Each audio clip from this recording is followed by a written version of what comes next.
provost knows our purpose and our plot. The matter being afoot, keep your instruction, and hold you ever to our special drift, though sometimes you do blench from this to that, as cause doth minister. It shall be speeded well. To speak so indirectly I am loath. I'd say the truth, but to accuse him so, that is your part. Yet I am advised to do it.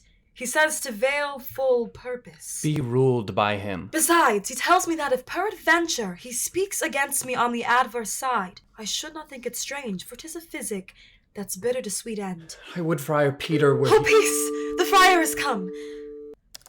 Come, you shall have such vantage on the Duke, he shall not pass you.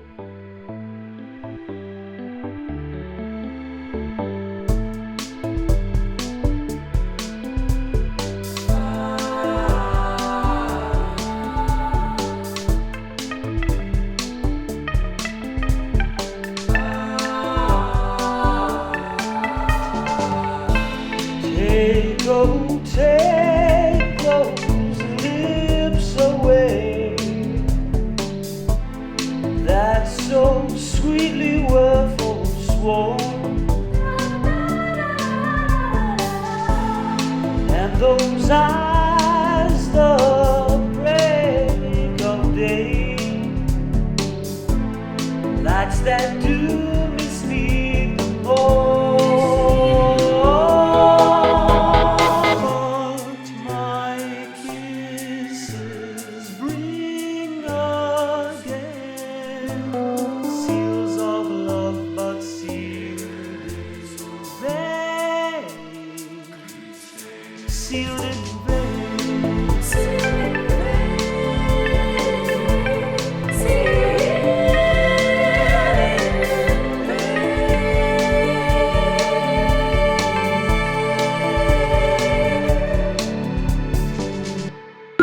My very worthy cousin, fairly met. Our old and faithful friend, we are glad to see you. Happy return be to your royal grace. Many and hearty thankings to you both. We have made inquiry of you, and we hear such goodness of your justice that our soul cannot but yield you forth to public thanks. You make my bonds still greater. Oh, your desert speaks loud, and I should wrong it to lock it in the wards of covert bosom.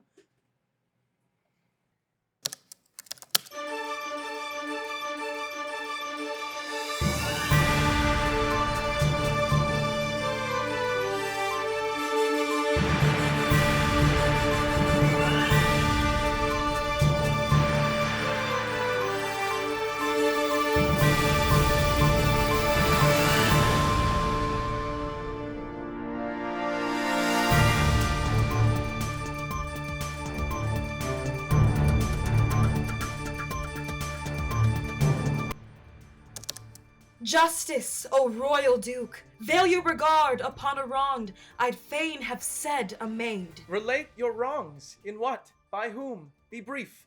Here is Lord Angelo shall give you justice. Reveal yourself to him. Go, worthy duke, you bid me seek redemption of the devil. Hear me yourself, for that which I must speak must either punish me not being believed, or wring redress from you. My lord, her wits, I fear me, are not firm. She hath been a suitor to me for her brother, cut off by course of justice, and... By course of justice? And she will speak most bitterly and strange. Most strange, but yet most truly will I speak. That Angelo's forsworn, is it not strange? That Angelo's a murderer, is it not strange? That Angelo's an adulterous thief, a hypocrite, a virgin violator, is it not strange and strange? Nay, it is 10 times strange. It is not truer he is Angelo, than this is all as true as it is strange. Nay, it is 10 times true, for truth is truth, to the end of reckoning. She speaks this in the infirmity of sense. O prince, make not impossible that which but seems unlike. 'Tis not impossible, but one, the wicked is caitiff on the ground, may seem as shy, as grave, as just, as absolute as Angelo. Even so, may Angelo be an arch-villain. Believe it, royal prince. If he be less, he's nothing, but he's more. Had I more name for badness. By mine honesty, if she be mad, as I believe no other, Her madness hath the oddest frame of sense, such a dependency of thing on thing as ever I heard in madness. O gracious Duke, harp not on that, but let your reason serve to make the truth appear where it seems hid, and hide the false seems true. Many that are not mad have sure more lack of reason. What would you say? I am the sister of one Claudio, condemned upon the act of fornication, to lose his head, condemned by Angelo. I, in probation of the sisterhood, was sent to by my brother one Lucio, as then the messenger. That's I, and it like your grace, I came to her from Claudio, and desired her to try her gracious fortune with Lord Angelo, for her poor brother's pardon. That's he indeed. You were not bid to speak. No, my good lord, nor wish to hold my peace. I wish you now then, pray you take note of it, and when you have a business for yourself, pray heaven you then be perfect. I warrant your honor. The warrants for yourself, take heed to it. This gentleman told somewhat of my tale. Right. It may be right, but you are in the wrong to speak before your time. Proceed. I went to this pernicious caitiff deputy. That's somewhat madly spoken. Pardon it, the phrase is to the matter. Mend it again. The matter, proceed. In brief, to set the needless process by, how I persuaded, how I prayed, and how I kneeled, how he refelled me, and how I replied, for this was of much length. The vile conclusion I now begin with grief and shame to utter. He would not, but by the gift of my chaste body, to his concupiscible intemperate lust, release my brother. And after much debatement, my sisterly remorse confutes mine honor, and I did yield to him. But the next morn betimes, his purpose surfeiting, he sends a warrant for my poor brother's head. This is most likely. Oh, that it were as like as it is true! By heaven, fond wretch, thou know'st not what thou speakst, or else thou art suborned against his honor in hateful practice. First, his integrity stands without blemish. Next, had he so offended, he would have weighed your brother by himself, and not have cut him off. Someone hath set you on. Confess the truth, and say by whose advice thou camest here to complain. And is this all?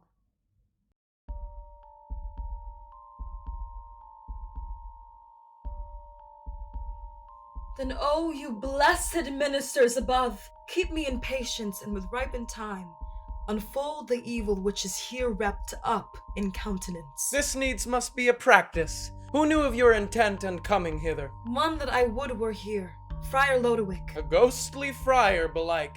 Who knows that Lodowick? My lord, I know him. 'Tis a meddling friar. I do not like the man. Had he been lay, my lord, for certain words he spake against your grace. In your retirement I had swinged him soundly. Words against me!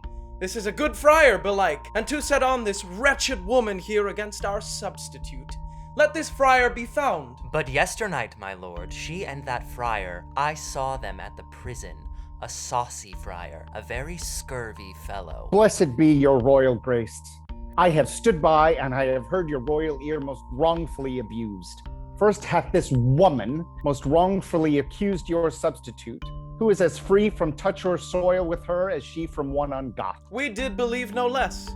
Know you that Friar Lodowick that she speaks of? I know him for a man divine and holy, not scurvy or a temporary meddler, as he's reported by this gentleman.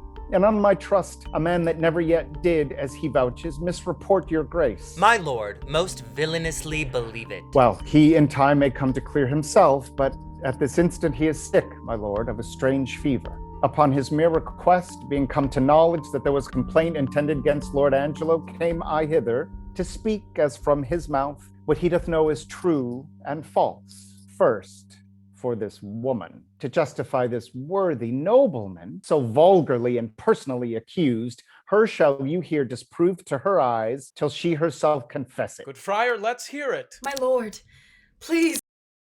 Do you not smile at this, Lord Angelo? Oh, heaven, the vanity of wretched fools.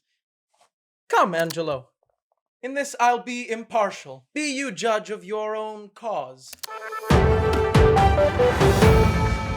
Is this the witness, friar?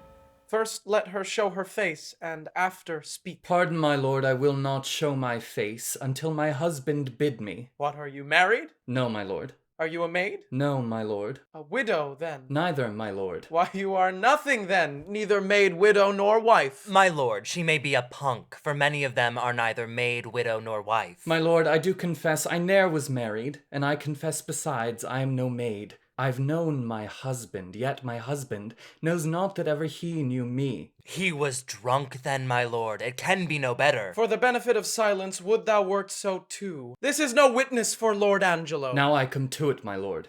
She that accuses him of fornication in selfsame manner doth accuse my husband, and charges him, my lord, with such a time when I'll depose I had him in mine arms, with all the effect of love. Charges she more than me? Not that I know. No, you say your husband. Why, just my lord, and that is Angelo, who thinks he knows that he ne'er knew my body, but knows he thinks that he knows Isabel's. This is a strange abuse. Let's see thy face. My husband bids me, now I will unmask. This is the face, thou cruel Angelo, which once thou sworest was worth the looking on. This is the hand, which with avowed contract was fast belocked in thine. This is the body, that took away the match from Isabel, and did supply thee at thy garden house, in her imagined person. Know you this woman? Carnally, she says. Sirrah, no more. Enough. My lord, I must confess I know this woman, and 5 years since there was some speech of marriage betwixt myself and her, which was broke off. Partly for that her promised proportions came short of composition, but in chief for that her reputation was disvalued in levity.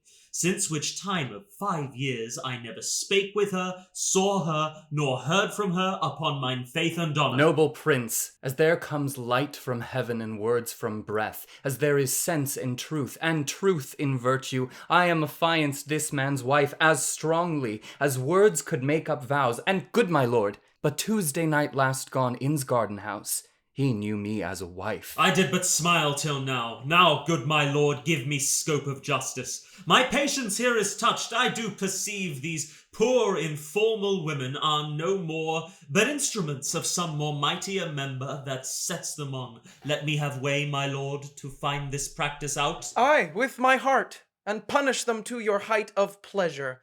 Thou foolish friar, and thou pernicious woman, compact with her that's here, think'st thou thy oaths were testimonies gainst his worth and credit that's sealed in approbation?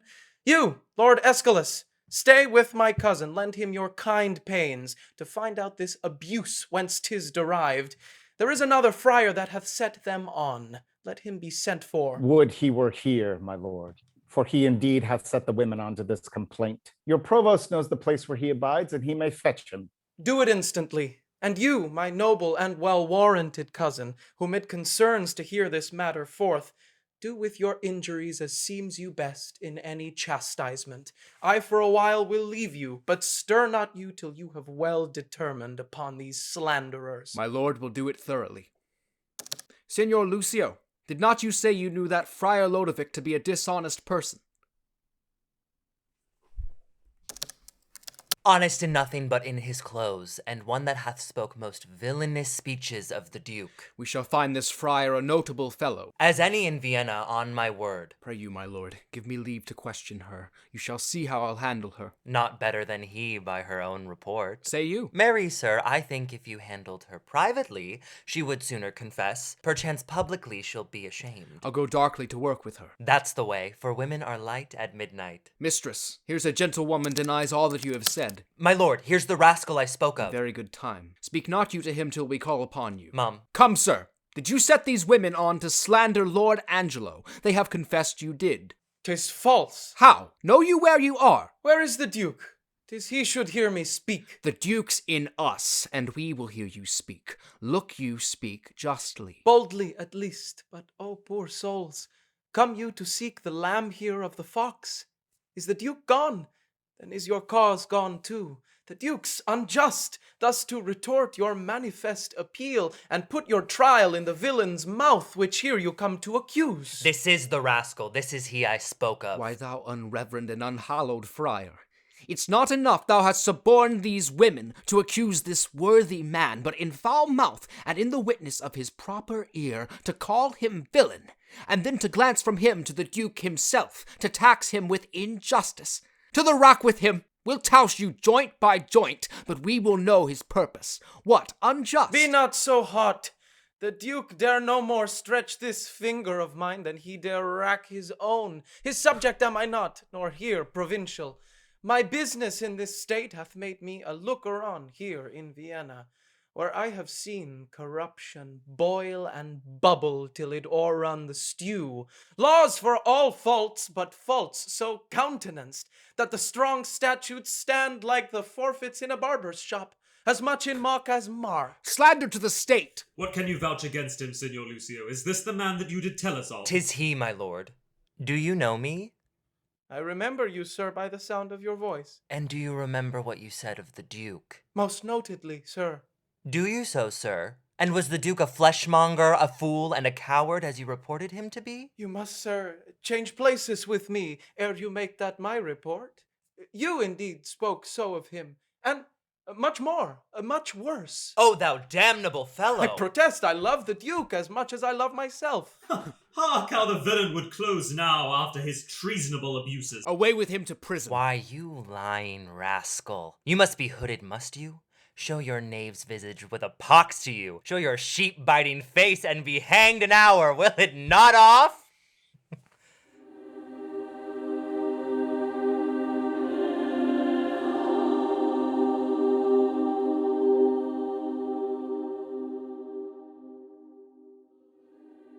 Thou art the first knave that ever made a duke. Sneak not away, sir, for the friar and you must have a word anon. This may prove worse than hanging. Aeschylus, what you have spoke I pardon.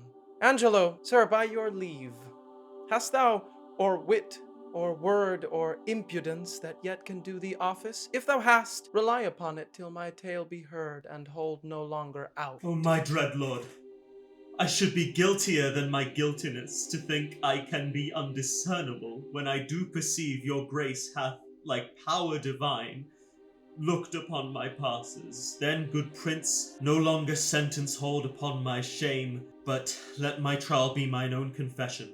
Immediate sentence then, and sequent death is all the grace I beg. Say, wast thou e'er contracted to this woman? I was, my lord. Go marry her instantly. Do you the office, friar, which consummate return them here again.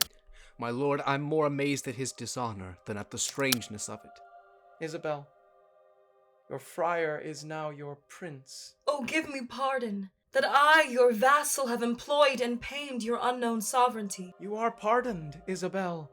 And now, dear maid, be you as free to us. Your brother's death, I know, sits at your heart, and you may marvel why I obscured myself, laboring to save his life, and would not rather have made rash remonstrance of my hidden power than let him be so lost. O most kind maid, it was the swift celerity of thy brother's death, which I did think with slower foot came on, that brained my purpose. But peace be with him. That life is better life, past fearing death, than that which lives to fear. Make it your comfort. So happy is your brother. I do, my lord.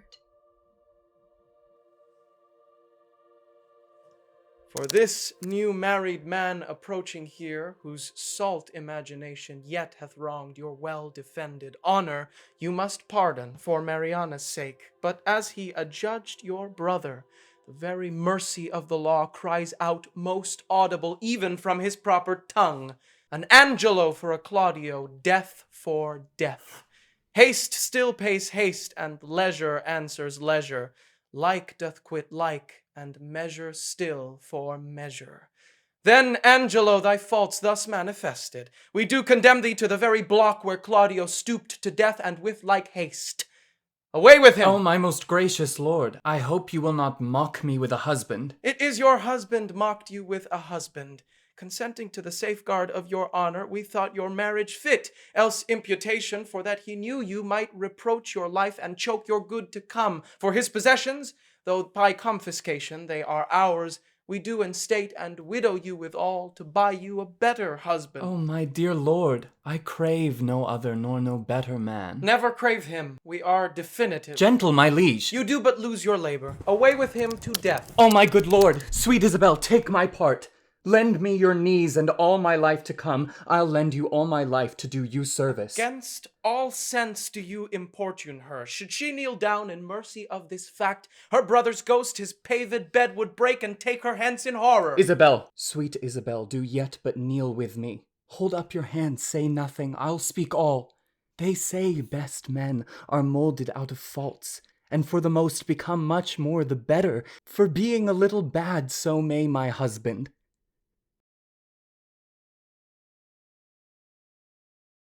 Oh, Isabel, will you not lend a He knee? dies for Claudio's death.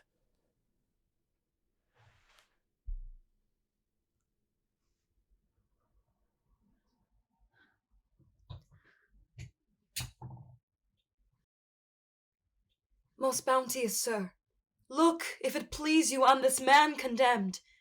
As if my brother lived, I partly think a due sincerity governed his deeds till he did look on me. Since it is so, let him not die. My brother did have but justice, in that he did the thing for which he died. For Angelo, his act did not o'ertake his bad intent, and must be buried but as intent that perished by the way. Thoughts are no subjects, intents but merely thoughts. Merely, my lord. Your suit's unprofitable. Stand up, I say. I have bethought me of another fault. Provost, how came it Claudio was beheaded at an unusual hour? It was commanded so. Had you a special warrant for the deed? No, my good lord, it was by private message. For which I do discharge you of your office. Give up your keys. Pardon me, noble lord. I thought it was a fault, but knew it not. Yet did repent me after more advice, for testimony whereof, one in the prison, that should by private order else have died, I have reserved alive. What's he? His name is Barnardine. I wouldst thou had so done by Claudio. Let me look upon him. I am sorry one so learned and so wise as you, Lord Angelo, have still appeared, should slip so grossly, both in the heat of blood and lack of tempered judgment afterward. I'm sorry that such sorrow I procure, and so deep sticks it in my penitent heart, that I crave death more willingly than mercy. 'Tis my deserving, and I do entreat it. Which is that Barnardine? This, my lord. There was a friar told me of this man. Sirrah, thou art said to have a soul that apprehends no further than this world, and squarest thy life according. Thou art condemned. But for those earthly faults, I quit them all. And pray thee take this mercy to provide for better times to come. Friar, advise him. I leave him to your hand. What muffled fellow's that? This is another prisoner that I saved, who should have died when Claudio lost his head, as like almost to Claudio as himself. If he be like your brother, for his sake is he pardoned, and for your lovely sake, give me your hand and say you will be mine. He is my brother too, but fitter time for that. By this, methinks Lord Angelo perceives he's safe. Methinks I see a quickening in his eye. Well, Angelo, your evil quits you well. Look that you love your wife, her worth yours. I find an apt remission in myself, and yet there's one in place I cannot pardon. You, Sirrah, who knew me for a fool, a coward, one of all luxury, an ass, a madman. Wherein have I deserved of you that you extol me thus? Faith, my lord, I spoke it but according to the trick. If you will hang me for it, you may, but I had rather it would please you I might be whipped. Whipped first, sir, and hanged after. Proclaim it, provost, round about the city. If any woman wronged by this lewd fellow, as I have heard him swear himself there's one whom he begot with child, let her appear, and he shall marry her. The nuptial finished, let him be whipped and hanged. I beseech your highness, do not marry me to a whore. Your highness said even now I made you a duke. Good my lord, do not recompense me in making me a cuckold. Upon mine honor, you shall marry her. Thy slanders I forgive, and therewithal remit thy other forfeits. Take him to prison and see our pleasure herein executed. Marrying a punk, my lord, is pressing to death, whipping, and hanging. Slandering a prince deserves it. Oh, don't you think? She, Claudio, that you wronged, look you restore. Joy to you, Mariana. Love her, Angelo. I have confessed her, and I know her virtue. Thanks, good friend Aeschylus, for thy much goodness. There's more behind that is more gratulate. Thanks, Provost, for thy much care and secrecy. We shall employ thee in a worthier place. Forgive him, Angelo, that brought you home the head of Ragozine for Claudio's. The offense pardons itself.